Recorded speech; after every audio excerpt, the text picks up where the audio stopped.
Several years ago, I had the great honor of working the first ever Kobe Bryant Nike Skills Academy.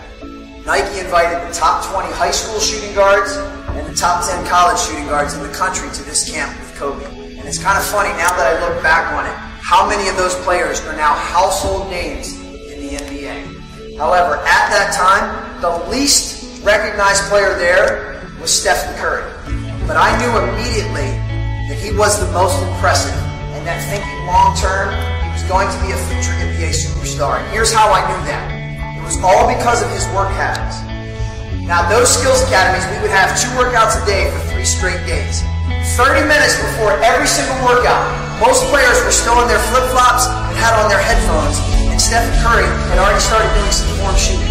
He had already started taking game shots, game spots, and game speed. By the time the workout officially started, he had probably already made 100, 150 shots and was in a full sweat.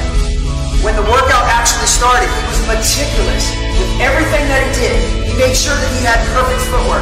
He made sure that he had perfect shooting form. If he did anything and it wasn't perfect, he did it over again. And he didn't need a coach to tell him, he just did it. And then probably the most impressive thing that he did was as soon as every workout was over, he would not leave the court until he swished 5 free throws in a row. You know how hard that is? But that's the level of excellence that he holds himself to. And the moral of that story is that success is not an accident. Success is actually a choice.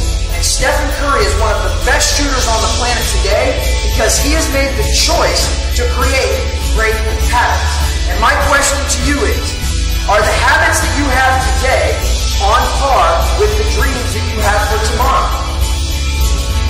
That's something that you need to ask yourself every single day. Because whatever you do on a regular basis today will determine where you will be tomorrow. Curry got the 3 off. Tie game! Steph Curry knocks it down. He is in a zone right now all by himself. Curry defended now. Curry hitting another 3. But what this kid has done is just incredible. It's some of the best shooting I've ever seen. And the other thing with Steph Curry, this is what he reached last year. You get a text from somebody, Steph is heating up. Like, there's only a couple players in the league that gets you to stop everything you're doing to watch whatever he's doing, and I think he reached that level last year. Like, the one thing I was saying, can he continue to shoot like this? He's never not shot like this. He's always shot. You know, the only thing, he's on, this is a stage now that's bigger and better. But in college at Davidson, he was a shooter like this. In high school, he was a shooter like this. And you're watching it now. Curry from deep. There's the record. He stands alone as the best three-point shooter in a single season in NBA history. In your face, all over the place. We're online 24/7. 24/7. You're listening to the hottest internet station. Radio Hall of Fame basketball.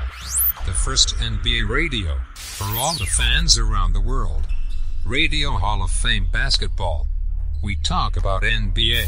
We talk about passion. We are your radio.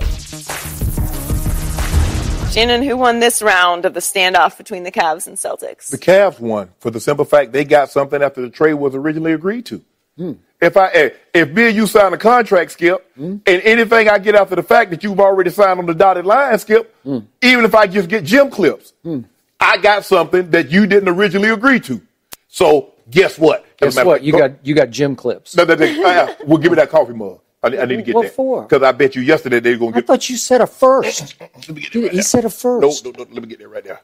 So that means you can't get a new one. You're going to take that? Yeah, you can't get a new one for at least a week. So now you have 2 empty cups? I got 2 empty cups, yep. But this one belongs to Skip. It's shameful that you're claiming victory over a 2020 second round pick. 2020. I like 2020. Skip, guess who went in the second round? One Isaiah Thomas. Second team All-NBA. How often does that happen, Shannon Sharp? There's another guy that went to the defensive player of the year. Draymond. Oh, God. How often does that happen? Skip. Hey, Manu Ginobili was the last pick in the draft, man. How often does that happen? Well, Not very. Well, how often did the eclipse happen from last week. That's about the odds of this. When people run out, when people was taking off work Right. and running outside to see the sun. So in 2020, when they make that pick in the middle of the second round, I'm going to put my shades on so I can look up and see it, or I'll get blinded by that pick. And now, guess what's going to happen because we got this pick, and plus we still got Jae Crowder, who's a nice 3-and-D guy. Hey, he can shoot the corner three. He can play defense. He's a life changer. No, Skip. No. He's on a great contract. He can play defense. He can, average about 13 points a game. We take that. But you know what this means now, Skip. No, I don't. Talk to my homeboy, Bron. Bron said, you know what I'm going to do? I'm going to stay in the East now. I'm going to make it my business to make sure Kyrie not going to the final. Really? Oh. So you're breaking news? Yeah, Bron going to stay up in the East. So he's going to recommit maybe today? Nope. He's going to announce today he's signed a long-term? That's our intentions. You know, Dan Gilbert might tick us off again. Okay. And we might keep have your to options open. Yeah, because we can never commit to Dan Gilbert because you never know what he's going to do. Yeah. So I didn't know LeBron was from Georgia. Is that what? Hello, Skip. Why you worry about what that man I don't know. I'm just asking. I don't know. I'm confused. You my homeboy, too. But, you know, me and Bron are a little closer to me. You're a little closer. Because you got LeBron on speed dial. Yeah. You talk every night. And the thing is, and that's one thing about LeBron. When I call him, he'll answer the phone. You know what? I've never, ever called this man here. That's not true. And he answered the phone. That is not true. I'm on the treadmill. I hit you right back. I'm headed out the door. I hit you right back. Well, if you had time to text that to me, did you have time to pick up the call? I'm busy. Just to let you know where you stand. There have been 2 or 3 times you call me. I see Shannon pop up. I say, I better take this. It must be trouble. Right? But, Skip, I think anything that they got, even though it's a second-round pick and it's 3 years away, Skip, the mere fact that they got something when the trade was for Isaiah, an unprotected first-round pick from the Brooklyn Nets, and Jae Crowder, the mere fact that they got a second-round pick, although it's 3 years away, the Cavs won this trade. The Cavs won this round, this game of chicken. They won the original round of chicken. Considering, Skip, Kyrie had them over the barrel. Kyrie had them over the bridge, hanging by their feet, and he was about to drop them. Yeah. And lo and behold, LeBron flipped the script. Now he had Kyrie over the bridge, about to drop him. Okay. So you're telling me that the Cavs actually got better for next year without Kyrie? Are they a better team? No. The results are going to be the same. They're going to be Eastern Conference champions. Oh, okay. But they're not better than they were last year. Correct? At this current time, we have let it play out. Let it play out. Let it play out. Okay, so clearly in my very objective view from across the table, because I'm not close to LeBron James, the Boston Celtics won this round just the way they won the overall trade. You know, this was like adding insult to Isaiah Thomas's hip injury because this was even more embarrassing than if Boston had just said, we give you nothing. Let me get this straight now. Boston still has 5 first-round picks, up to 5, over the next 2 years, up to 5 over 2 years. And they gave up none of them to complete the Kyrie trade. They gave up a 2020 mid-second, that's what it'll be. It'll be a mid-second round pick. I mean, that's humiliation. That's rubbing your nose in it for the Cleveland Cavaliers. Do they? I want to know. Will they still be selecting players in 2020 in the second round? Yeah, they will. Okay. But this is like tossing Cleveland the smallest little chicken bone, a little bare bone, no meat on that bone. Oh, yeah. Now marrow. My little dog Hazel, she would love that little chicken bone. She would love it. I'd be afraid for her to be chewing on it. She might swallow it and get stuck. But the point is, I don't think Cleveland's going to love a mid-second round pick in 2020 who has, I don't know, I'm going to be nice about this. That pick will have a 50-50 chance of making a team, and if you suggest LeBron's going to be on that team, as LeBron heads into his 18th NBA season with a mid-second round pick. And you're gloating about that? You're taking my mug because of that pick? Yep. You should give me both mugs back because you got embarrassed over this, you and your Cavaliers. No, Skip, because the fact of the matter is that gems can be found in the second round. You know, like late round picks, Tom Brady. Wait, gems like Jim Smith or Jim Jones or who? No. Tom Brady was a late round draft pick. O'Shea Sharp. It doesn't work that way. O'Shea Sharp was a second. This is not the NFL we're talking about. Oh, my bad. But Skip, the mere fact, Skip, if you agree to a contract, and my girl Judge Judy, Yep. What's on here? Yep. Okay, what's on here says Isaiah Thomas, Jae Crowder, and an unprotected first-round pick from Brooklyn. That's what we agreed to. Hold on. I want more. Nope. You're going to give me something or I'm going to nullify the deal. Okay, we'll give you a 2020 second-round pick. Okay. I just wanted you to let you know that you're going to give me something. You weren't going to get it without it. And they got it. A 2020 second-round pick. So did Bron tell you last night he's ecstatic over this 2020 second-rounder? Yeah. He did? Okay, so will he post a video today? He's working out and he's screaming into the camera, I'm getting ready for you, 2020 second-rounder? Is that what he's going to do? Yep, I'm getting ready. 2020 second-rounder? You should be ashamed. For what? Come on, really? So let's get this straight. Okay. Bottom line, for next year, as LeBron enters his 15th NBA season. Still kicking. 15th. Still kicking. Playing 50,000 plus minutes. Man, that's a lot of minutes. I believe he got another 25,000 in him. Wow. Those are some tires he's got on that body. Good year. Good year. Good year. So, in return for Kyrie Irving, a top 5 player in this NBA. He's not a top 5 player. He's a top 5. You would have said it last year, but you won't. No, Skip. No. He's not top 5. So he got back a 5'9" defensive liability of a ball-hogging point guard with a serious hip injury. We're not sure about the outcome of it, but he's not going to be ready for camp and probably won't be ready for the start of the season. Okay. And on top of that, you did get a nice player in Jae Crowder. He's never made an all-star team or an all-defensive team and will never make all-star or all-defense. You know it, and I know it. He might make all-defense. He might be one of those he will not. Second team. He will not make second-team all-defense. He's just a nice player, but he's not a game changer. He's not a franchise changer. And I think they got a lot worse than they were last year because Kyrie Irving, he's a bad man. First of all, Skip, if you poll the general managers, it's hard for me to believe that Kyrie Irving will be a top 3 point guard. They're going to take Steph.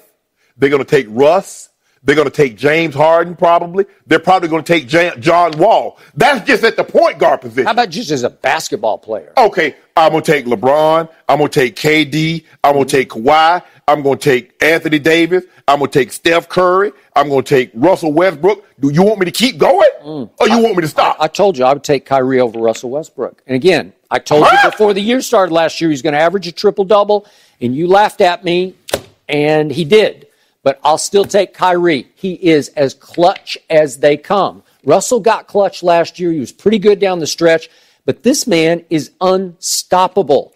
Except Game 3 when he missed all 7 of his 3-point shots. But go except ahead. Game 3 when LeBron James hogged the ball at the end of the game for the last 5 possessions. He tried to do something and did nothing. And coughed up a 4-point lead with a minute and a half left in his house. Shameful. Or the first 2 games, Game 1 and 2. You know what? LeBron should have fallen out of the top 5 just for that game. Just for that finish. I mean, when Kyrie couldn't throw it in the ocean, sitting in a boat in the middle of the ocean. Yeah. But that's not Skip, that's none of my business. What did Kyrie shoot for the finals? He shot 42% from 3. What did Bron shoot? Yeah. Well, going into last year's playoffs, he had the all-time worst 3-point shooting in the history of the NBA playoffs. All-time worst? Okay, but you say playoffs. Lord, let me ask you a question. Who has a better overall 3-point percentage in the regular season? Michael Jordan or LeBron James? LeBron James. Are you suggesting that LeBron's better than Michael Jordan? Yeah, see, what does that mean? Why can't I ask you one question? Nobody cared about the 3-point shot when Michael was shooting it. Nobody cared until Michael made it a thing against Portland that night when he's doing this because he just kept making it. You remember when you were in school and probably when the teacher give you a test and she said, don't jump around. You start with 1, 2, and go down like that. I ask you one. Why you got to go to question 15? Because 15 was the hardest question, so I said, I'm going to do the hard one. Well, how you know? You bypassed 2, 3, and 4. They're too easy. Come on. Who had a better 3-point field goal percentage? LeBron James or Kobe Bryant in the regular season? You telling me that LeBron's better than Kobe? There you go. Now you're on question 20. We just said 2. Why you won't answer my question? I don't know. What'd your researcher look up? What did he find? Tell me what your researcher said. My research is on his honeymoon. He is? No, he Still. was. He back He now. was. He back now. Don't worry. Why you always trying to front my man Steve out? Steve, good piece. Is Steve Owens? He's still doing it, right? Yeah, not the one so with the Heisman. He won a Heisman, but he's trying to win you a Heisman, and he's failing. Oh But yeah. it's okay. Oh yeah. When we win this Emmy, Steve and I, this one's for Steve. Well, you know what? The truer words would never have been spoken. You know, you could say this is for my puppet master, Steve. No, hey, right? Skip, Steve and I have a great working relationship. We bounce things off each other. I mean, there have been times he's like, well, Shannon, I think, to soften it a little bit, say it like this. I'm like, okay, Steve, you're right, because he's my eyes and ears. You know what I'm saying? And so he gives you all the ammo. Here, fight him with this. Fight him with that. Fight him with this and fight him with that. Because we know we're losing, but it's okay. We're a team. You like race car. You like NASCAR. Okay, you got a spotter. You got a crew chief. Yep. I mean, you think I'm just doing all this? I'm driving the car. I'm getting all the credit. You're actually drafting off Steve Owens. That's what you're doing. But, Larry McReynolds, I mean, he was a great crew chief. Ray Abraham, you know him? I do. He was the crew chief. I do. I worked with him. No, it's too bad you couldn't be a race car driver, Shannon. I can drive. Not as fast as me. Face all over the place. We're online 24/7. 24/7. You're listening to the hottest internet station. Radio Hall of Fame basketball. The first NBA radio for all the fans around the world. Radio Hall of Fame basketball. We talk about NBA. We talk about passion. We are your radio. It's been finalized. Kyrie is headed to the Boston Celtics, so we can stop all the speculation. We can stop all the hearsay. We can still stop all the he say, she say, the will they, won't they. All these games are over. No, Kyrie will not be shipped out to the Milwaukee Bucks as an alternative option. No, Boston is not going to have to pull back and find another suitor to take on Isaiah as a rental. An injured rental at that. No, it's exactly what I thought that would happen. They came in all strong, puffing their chest out. Cleveland, I'm saying they want Jason Tatum, saying they want Jaylen Brown, asking for these big names when they already got pretty considerable value in return for Kyrie Irving. Isaiah Thomas as a rental, but on top of that, Jae Crowder to go forward, a sure to be at least decent pick to rebuild with. And then they came in asking for more, asking for Jaylen Brown, Jason Tatum. No, they were just raising the stakes, and they took a small risk, but it was a calculated risk. And ultimately, I like what they did. I like what this new GM did. He's making a name for himself. I still don't know his name. I don't know about you guys, but I still don't know who he is. But certainly, if Cleveland makes a couple more savvy moves, man, I'm going to have to, he's going to be solidified in my mind. That name is going to stick with me. I don't know what it is yet, but he's definitely coming up. This was a very strong move for the general manager, and that's really what this was, man. It's not like this, they got a 2020 second round pick on top of it. It's not like that really changes this deal. I mean, the deal is what it is. You're getting Isaiah Thomas on a rental, an injured rental, but a big name player, so the fans are kind of satisfied there in Cleveland. And on top of that, if he's healthy, I mean, you hear these reports, some people are saying that he's not going to be able to come back the same player that he was, that this hip injury may be actually a lot more serious than we may have thought. But then Isaiah comes out and says ultimately that he's going to be the same player that he's always been. So we'll see how well he can recover from this whole shakeup. But the good thing is that Cleveland now, they can still compete for a championship. If he is healthy, they can still have at least an exciting end of this second run, likely the last run with LeBron James before he leaves them.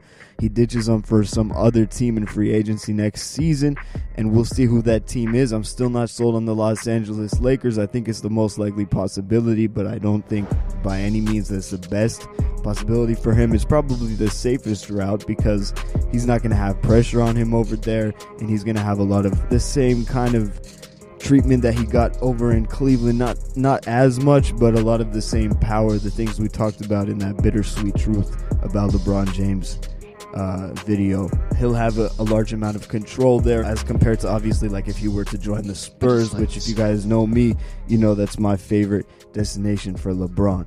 But anyways, enough of LeBron. Let's talk about this Kyrie trade for a second. So yes, Cleveland comes back with a 2020 second round pick. It sounds like nothing, but the fact that they already had a deal all wrapped up, ready to go, and then they still managed to get something on top of it, it just looks a lot better. It looks a lot better to the fans. It looks a lot better to the public eye for this new GM's name, as I said.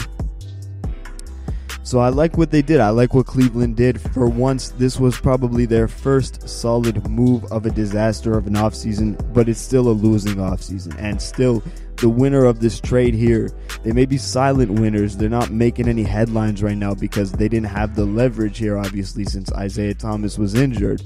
But that was an incredible move by Danny Ainge in the front office. They waited. They said, okay, Paul George, Jimmy Butler, everyone wanted them to go after those guys. There were some reports that I heard that said that they did offer for him, but those teams wanted more. But ultimately, I can't imagine that they offered as much as they offered for Kyrie, man, because I don't think they were willing to part with that Brooklyn pick, any of that thing, because they knew that even if they received Jimmy Butler, even if they received Paul George, if Cleveland is still coming back with LeBron James and Kyrie Irving in the full core that they have, they're still probably the favorites to win the East and go back for a fourth trip to the finals. But then when Kyrie requested the trade, that's where I believe Ainge had that change of heart in him, and he was like, well, now I gotta give up more because now we have a window of opportunity to compete and actually go for a championship run. Obviously, they're not going to be able to beat Golden State yet. They haven't done enough to put themselves even close to Golden State. I think it'll be likely a 5-game series, just like about the same differential, about the same gap between Cleveland and Golden State last year. However, the fact of the matter is that now they have a chance to run the East for a couple years, and Kyrie Irving, another important thing is, well, first of all, Jimmy Butler, if you bring him in, then you got to continue with Isaiah Thomas. You got to pay Isaiah Thomas. You got to deal with Isaiah Thomas's injury concern and hope that he recovers from that all well. So ultimately, the longevity of that move for Jimmy Butler, it just wasn't that big. A lot of people were high on it. I was high on it. It sounded exciting in theory, but when you really think about it, that's not a team that can last. This team with Kyrie, this is a team that can last. And if Kyrie can step up, obviously the big question is here, if he can be that leader, if he can show that he has that edge, you know, that to be that Kobe type of player, to take over and really show what he has. He never really got the chance to show, always playing under LeBron, except in those couple seasons as a very young player, and that's just not fair to ask him something like that at such a young age. Kobe didn't step into that role until later on in his career either. And that's Kobe Bryant we're talking about. So yeah, man, I'm actually pretty high on Kyrie. I think that he'll flourish in this role with the Boston Celtics. I think he's going to make a name for himself as one of the top stars in the NBA. Really, there's going to be a lot more talk than there's ever been in the past. There's been some murmurs, but most of it was kind of just Golden State hater. But I think there's going to be a lot more talk now about Kyrie versus Curry and who is the more elite point guard. I still obviously believe it's Curry. I don't think there's much of a debate there at this point. I don't even think Kyrie's the best guard out west. I mean, but certainly he's going to have the spotlight on him now, and I think he's going to be a new fan favorite around the league, sort of like Russell Westbrook became when he was alone and he was the alpha dog. Now, Kyrie's not alone like Westbrook was last year with OKC, but he's definitely the leader on that team. If they're going to look to anyone at the end of games, if they're going to look to anyone to pick them up when they're having a down point, it's not going to be Gordon Hayward. It's definitely not going to be Al Horford. Al Horford, obviously a quiet leader and a good do-it-all, follow-me, lead-by-example player. But Kyrie is the guy that they'll look for that factor. So I like this move a lot for the Boston Celtics. And in reality, all they really gave up was a pick that was uncertain. We don't know. It could be the number one pick, probably not. More likely to be around 5 to 7. So that's not that much that they're giving up for Kyrie Irving, one of the, top 5, top 10 in the entire league, one of the superstar players of this league today, man. So I like the move a lot, and I think that there's still big winners in this trade. I know I had that catchy headline on the title in the last video, is Boston doomed? I didn't think they were doomed. I meant in this specific situation were they doomed, like meaning that with this trade they're going to have to give up something to appease Cleveland, because now both of them have like a pride factor. Obviously Boston doesn't want to give up anything big for pride, but they also know that if they back out now and they say no, we're not willing to give anything, Cleveland is going to have that pride as well, and they're not going to just go back against their word. They went back against their word in terms of saying they want Jaylen Brown, Jason Tatum, but they asked for more and they still got more, man. So like the positive still hangs on their end in terms of like the headline and the first look. At first look, you think Cleveland won this deal. They definitely got a lot more than I think you or I or any NBA fan expected them to receive.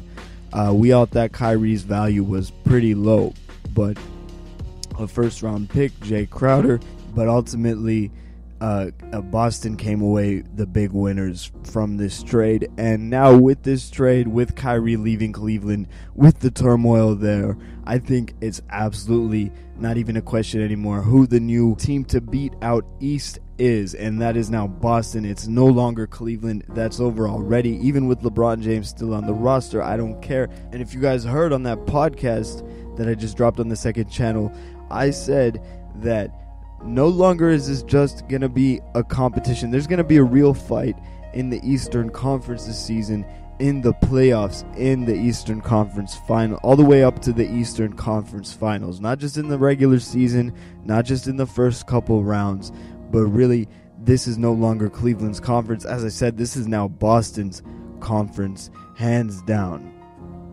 Why do I say that? Well, first of all, the turmoil, the dysfunction in Cleveland, a free agency resulting in just washed up, used out pickups. Basically, they went after and they were able to pick up just the very guys that were on every single team's do not sign list. These guys were on the bottom of everyone's list. Derrick Rose, Jose Calderon, just washed up guys. Jeff Green, they picked them all up. All these guys that people said don't sign them. Those are who Cleveland ended up with. So forget this trade for a minute. They had a disaster of an offseason before it. Then you got LeBron looking ahead. He's on his way out. He's not worried about how he's going to leave off on Cleveland. He already won a championship in Cleveland. He just lost Kyrie. He knows that the expectations are the lowest that they've ever been, and he really has nothing to prove there. I anticipate that we're going to see his most lackluster performance, his most lackadaisical performance of his entire career, where he just won't care enough to give it his all on the court, night in and night out. I think he's just thinking like, he's already thinking like, okay, who can I form a team with next offseason? Am I going to be able to team up with Paul George in LA? Like, what's going on here? He's not even worried about Cleveland or how they performed this year, because he knows that no matter what, he's going to get a pass. Kyrie was the first to leave. Kyrie's going to get the worst side of the hate, and LeBron's just going to be an afterthought. Like, oh, Kyrie left, well, that's what caused LeBron to leave. So that actually is going to just throw more blame on Kyrie. And not to mention the Cavs, their team chemistry, it's all at a restart. They added a lot of new pieces, and most of them, probably all of them, were really downgrades. And no doubt we'll see LeBron mid-season complaining about the state of the team again, trying to push management into a trade again. There's just too many variables for me that could go wrong or have already gone wrong. Boston, on the other hand, they made some serious advancements this offseason. Gordon Hayward, Jason Tatum, Jaylen Brown is improving, Smart is improving, the youth is all developing. These were all before the Kyrie trade, and then you add on top of it that not only did they make these moves, but they made them smartly. They lost Isaiah Thomas, they lost Jae Crowder, but they've already been replaced. Kyrie Irving replaced Isaiah Thomas. That's an upgrade. Gordon Hayward replaces Jae Crowder.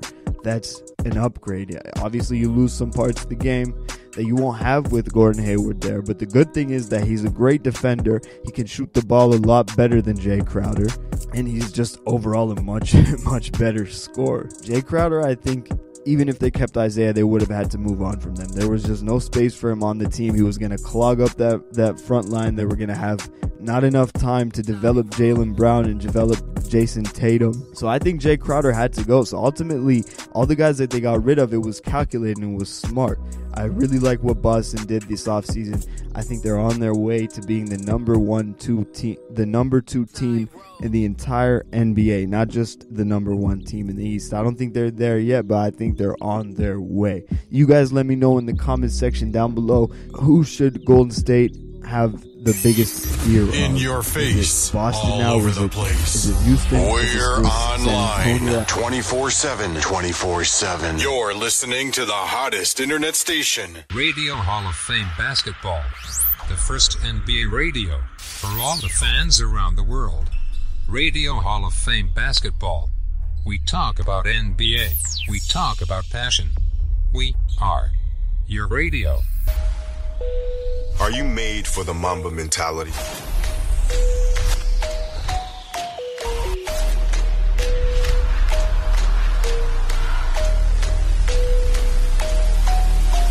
Do you learn from your mistakes?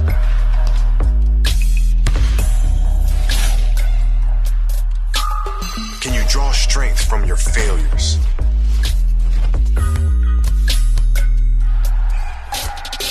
Can you block out everything and be completely in the moment? Do you check your fear at the door? Are you willing to suffer for your dreams? That's the Mamba mentality. The continual quest to be great. So if you think you have what it takes, it's time to get started.